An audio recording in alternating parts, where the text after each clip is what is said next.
What's up, football fans? Welcome into NFL Daily by Chat Sports. My name is Moose, and on today's episode, we're positive people. So we're talking about the training camp winners from each NFL team. And spoilers, I'm going to go pretty fast through this because we got a lot of teams to cover. 32 to be exact. Speaking of the NFL, we're 29 days away from NFL Week 1. And if you are ready for NFL football, hit that thumbs up for me. It helps grow the channel, and it shows me where the real ones are at. You are ready. I'm ready. Let's get it going. So like I said, one winner from each NFL team during training camp. It would be way too long of a video to go winners and losers. So we're going to stay in the positive, and we're going to talk about a winner, a standout from each training camp. We're going to go by division. So let's start with the AFC South. Houston Texans, Kamari Lassiter. I think the outstanding thought the last couple of months is how great Derek Stingley is, but Kamari Lassiter is no slouch. In fact, this Texans team, this Texans cornerback duo might be among the very best in the NFL, and he is absolutely having a fantastic training camp so far. Can't wait to see how those two look in the 2025 season. Let's move on then to the Tennessee Titans, and we're going to stick on offense for the Titans. We're going to go with J.C. Latham. Went from left tackle, now moving to right tackle, which is what he played in college. So a much more fluid position for him, somewhere where he feels more naturally gifted. Last year, didn't go so well. 7 sacks allowed. It definitely took a bit of time for him to get up to the speed of the NFL. But by all accounts and all Tennessee beat reporters right now, he's having a great training camp. And I absolutely think that when you switch him over to his new position or his old position, he'll be a lot better. Let's move on then later on into the AFC South. We'll go with the Colts. We'll go Tyler Warren, rookie tight end out of Penn State. And it's kind of hard to love anything really right now about the Colts considering they have such a disaster at quarterback. However, one of the bright spots is Tyler Warren. He made an insane one-handed grab that I saw on Twitter the other day, and among other reports from Colts beat writers, he is really proving to be the weapon everyone predicted him to be. Let's wrap up the AFC South, which I like to call one of the worst divisions in football, with the Jacksonville Jaguars, and of course, this is a chalk pick, Travis Hunter, wide receiver / cornerback, and the reason I have him is because he stood out both as a wide receiver and as a cornerback. Clearly one of the more talented, probably the most talented player in the 2025 NFL Draft. Can't wait to see what he looks like on both sides of the football. But down in Duval, he is really showing to be something special. Let's go to the AFC West now. Denver Broncos, Troy Franklin, second-year wide receiver out of Oregon. Someone that's going to play out of the slot quite frequently. One of the players that I think has taken a complete 180 from where he began. He started off as kind of this lower depth chart guy that maybe wasn't going to see a lot of field time and now could be competing for wide receiver 2 snaps. He has really progressed as a wide receiver, and he should be a really good addition to Mile High. How about we move on to our friends over at the Kansas City Chiefs, the not reigning Super Bowl champions, but back-to-back Super Bowl champions before this last year when the Eagles did it, Josh Simmons. And Josh Simmons is one of those players that wasn't necessarily healthy when he was drafted, and now that he is healthy, looks like the left tackle of the future. I've heard nonstop great things about this guy, and it should be that way because he's going to be protecting the best quarterback in the NFL, Patrick Mahomes. So got a lot of love to Josh Simmons, who fell all the way to that last pick in the first round or second to last pick in the first round, but I think he has been doing an excellent job so far. Let's go on to the Los Angeles Chargers. Oh, no, I'm sorry, the Las Vegas Raiders. Excuse me. We're going to start with the Raiders, Dante Thornton. And Thornton is a wide receiver, a speedy wide receiver that has been really kind of making himself known as one of the X factors in this Raiders wide receiver room, which is crazy to say because he's a 4th-round draft pick. I think that's pretty insane. The fact that he's showing that he can be an automatic sort of go-to to Geno Smith has clearly been on display. Now, does that mean that he's going to be wide receiver 1? No. More so looking at that wide receiver 3 position. But it should be noted that he's also been on display as a very talented player so far, especially as a rookie. And then the Los Angeles Chargers, Jalen Reagor. And Jalen Reagor coming in now to the Los Angeles Chargers, and I didn't think he would be a guy that we were talking about considering last year he barely played. 7 receptions for 100 yards. But his connection so far with Justin Herbert in a wide receiver room where they just signed or re-signed Keenan Allen is kind of depleted. They don't have a ton of stuff other than Ladd McConkey. I know Quentin Johnston is there, but he drops more balls than you can count. So Jalen Reagor could end up finding his way as a wide receiver 3 for this unit over there in Los Angeles. Let's move on to the AFC North. Jaire Alexander, cornerback, brand new cornerback for the Baltimore Ravens, has clearly stood out in a Ravens cornerback room that last year needed all the help that they could get. Jaire Alexander, bringing in to stabilize. The main question is going to be, can he stay healthy? But definitely someone that we have seen produce really, really well in training camp, as to be expected. He's a Pro Bowl talented cornerback. Moving on to the Cincinnati Bengals. And the Bengals, I think, the Cleveland Browns. The Cleveland Browns, we're going to go with Shedeur Sanders, one of the only quarterbacks. In fact, I think maybe the only quarterback on this list right now. And Shedeur has been balling out. And despite all of that, the Browns listed him as QB4 on the depth chart. I know, it's crazy to think. But he is going to be starting the very first preseason game for the Browns. And I think that's going to be an electric atmosphere. Those Browns fans are going to go absolutely nuts. But Shedeur has been balling out in training camp for sure. Now we'll move on to the Cincinnati Bengals. And the Cincinnati Bengals, we'll talk about Dax Hill. Kind of a weird pull there, but Dax Hill, by all accounts, is proving to be one of, if not the best corner for the Cincinnati Bengals. Zach Taylor came out and said he's having an unbelievable camp. They played him at the slot corner a bunch last year. Expect more of the same. Going to play that inside corner, and yes, he is balling out. All of the beat reporters and even ESPN was singing his praises. Couple of interceptions the last couple of camps, and the team has definitely noticed his presence during training camp. Last one from the AFC North, Pittsburgh Steelers.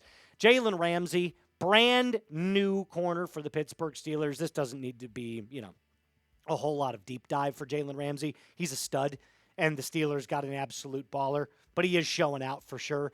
Him and Aaron Rodgers, the two veteran presences now for the Steelers in that new category, but I think Jalen Ramsey is in for a big year for sure. Last of the AFC East. We'll start with the Bills. Joe Andreessen. And Joe Andreessen was one of those players that not a lot of people heard of last year. Special teams player, but definitely worked his way into a linebacker 2 kind of position battle against Balin Spector, and he's winning a lot. And Spector just went down with an injury. So outside of Matt Milano, Joe Andreessen could be your next player in that linebacker 2 role for the Buffalo Bills. Really, really good in pass coverage. All right, now up to the New York Jets. Saucy, get a little sauce on it. Sauce Gardner, newest paid, highest paid, whatever you want to throw at Sauce Gardner in an adjective formation. He's got a great offseason, not just by getting the bag, but at training camp, seriously proving to be a baller, a stud, top 5 corner, in my opinion, in the NFL. Not a crazy take there either, but Sauce definitely having a really good preseason and training camp. The Patriots, Kayshon Boutte, wide receiver, and last year I would have told you that Kayshon Boutte probably wasn't going to be a main factor for the New England Patriots, but he actually had a pretty decent season. 43 receptions, 589 yards, and now during preseason, outside of Stephon Diggs, who has had some sort of injury history going on throughout this training camp, Boutte has really proven himself to be a main target for Drake May, and I expect more of the same going forward in 2025. Last but certainly not least, the Miami Dolphins. Willie Gay Jr., and Willie Gay has been doing well as well. The Dolphins definitely have problems on defense. Willie Gay has not been one of them. The main sort of storyline right now for the Miami Dolphins is their cornerback room might be the worst in the NFL, and I don't think it's particularly close. But Willie Gay, by all accounts, has had a really, really good preseason and training camp. Mike McDaniel been singing his praises. You still with me? Awesome. Now we're going to move on here to the NFC.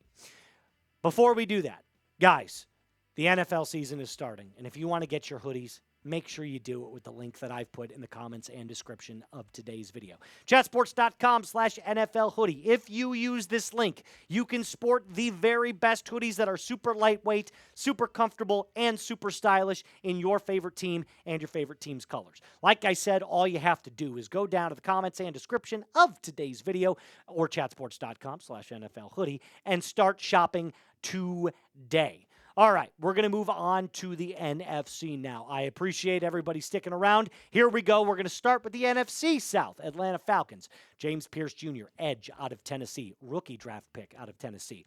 A player that had some, not injury concerns, but off-the-field concerns, and has been balling out. The talent on full display. And that was never a question, right? It was never a question about, can he get to the quarterback? Can he play his position at a high level? But a lot of reports were coming out that he wasn't a great teammate, kind of a self-centered guy. Well, I can tell you this right now. The Falcons are very happy that they traded back up into the first round to get him with the Los Angeles Rams. So James Pierce Jr., balling out. His counterpart, Jalen Walker, been kind of dealing with some injury issues, so he hasn't been nearly as active in practice, been more limited. The Saints, Rashid, the need for speed, Shaheed. This dude's a baller and a burner. The Saints are going to need to count on him. Tyler Shuck, need to count on him. Spencer Rattler, need to count on him. This is a guy that can stretch the field like nobody's business. And before the injury last year, he was balling out.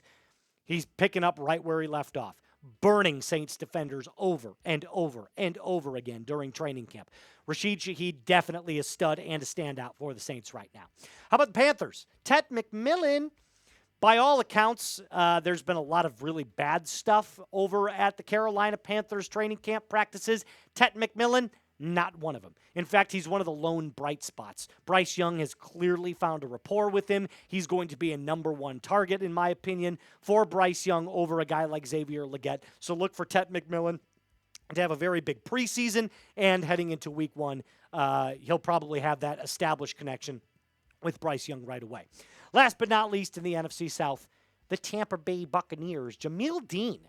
And this is a guy that, again, probably wouldn't have thought that his name was going to appear, but a lot of really good practices recently. In fact, I'm pretty sure I saw that yesterday alone, or 2 days ago, one of the two. He had 3 interceptions during training camp. That's insane. So he's clearly proving to be a bright spot of this Bucs cornerback room, especially with the likes of Benjamin Morrison, their rookie second-round pick, out with a hamstring injury. Moving on to the NFC North. Matthew Golden. And Packers wide receiver room right now seems to be just kind of a bunch of guys, right? Wide receiver by committee. It's really the only one that I can find in the NFL that's kind of built like that. But Matthew Golden, their first-round pick, has been a stud. He's going to be a slot receiver for them. He and Jordan Love easily connecting up there in Green Bay right now at Lambeau Field. So look for Matthew Golden to continue his dominance outside of training camp as well. How about the Minnesota Vikings? Oh, they're up there in Minnesota.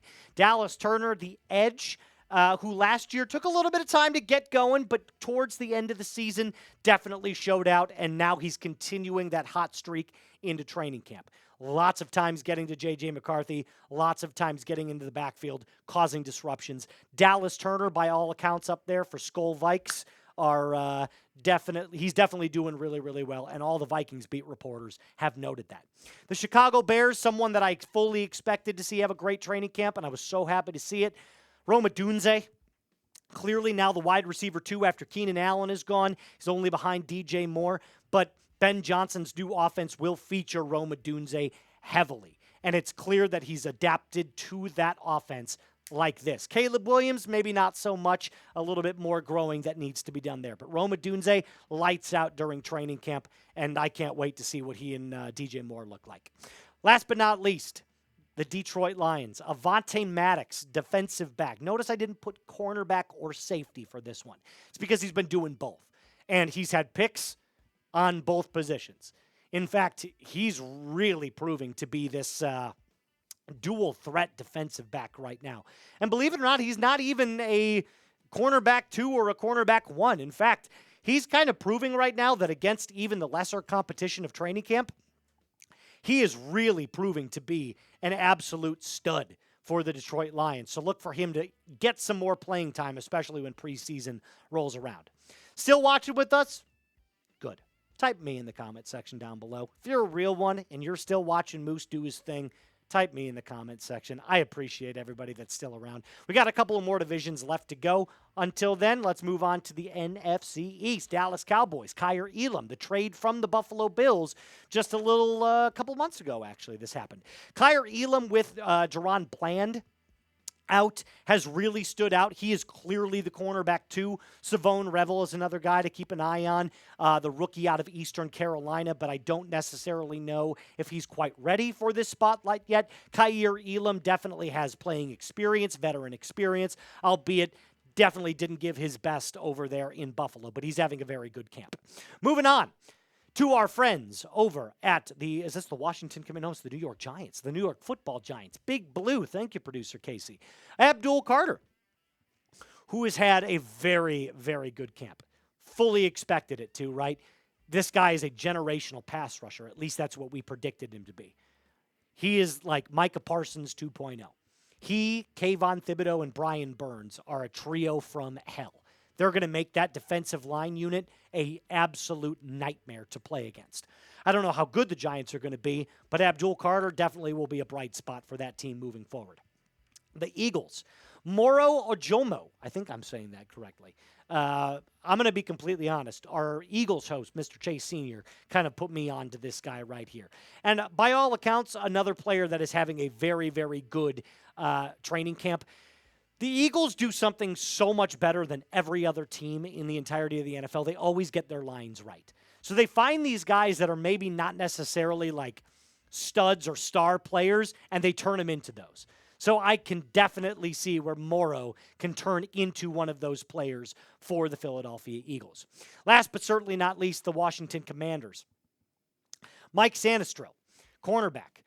Another player that has really proven himself to shine, because right now one of the main weak spots for the Washington Commanders, I know they traded for Marshawn Lattimore, is definitely the cornerback spot. How do they get better at that? Draft, develop. Sainristil is definitely one of those players that has been performing outstanding, and last year had a very, very good season. So I see him and I see Marshawn Lattimore as the two focal points right now for the Commanders' cornerback room. The NFC West, let's move on to it. I believe this is our last one, is it not? It is our last one. San Francisco 49ers, Ricky Pearsall. Last year, Ricky Pearsall definitely took a little bit of time to get back into the swing of the NFL, and I believe he got shot before the season started. So that's a crazy thing to think about, is that you got shot and then still continued your rookie season. Unbelievable. But a great dude with some really good talent, has clearly now proven himself to be a main piece of this San Francisco wide receiver room, considering they traded away Deebo Samuel. He and Brandon Ayuk are going to have to definitely step up their games for Brock Purdy, who just got the bag. Seattle Seahawks, Emmanwori, safety, the dynamic safety, who, by the way, can also kind of hybrid as a linebacker. I know, he's got this insane build, this insane body type.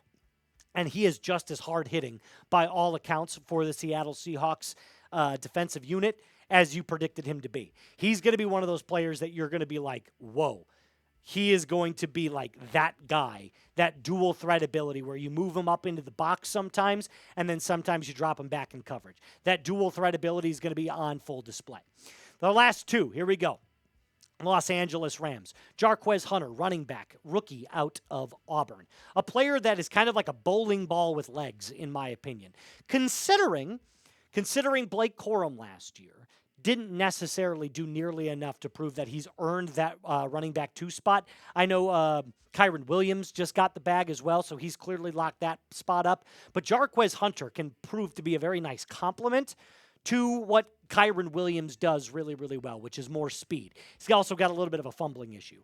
So Jarquez Hunter can step in and be that kind of like bruising back alongside a Kyron Williams. Last, but certainly not least, Zay Jones of the Arizona Cardinals. The reason I say this is because he's clearly proven and taken over that wide receiver 3 spot above Greg Dortch for the Arizona Cardinals. In fact, multiple outlets have said the exact same thing. It's not even close. Zay Jones is your wide receiver 3. How does he complement with the likes of Marvin Harrison Jr. and Trey McBride?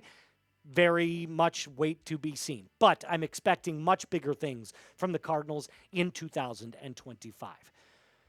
Do you feel good? I feel good. That's going to do it for us on today's episode. I recognize it was a long one, but we got to get through them. As you can tell, I'm still struggling to fight for my breath. My name is Moose. Until next time, remember to like this video, subscribe if you haven't already, and as always, be cool.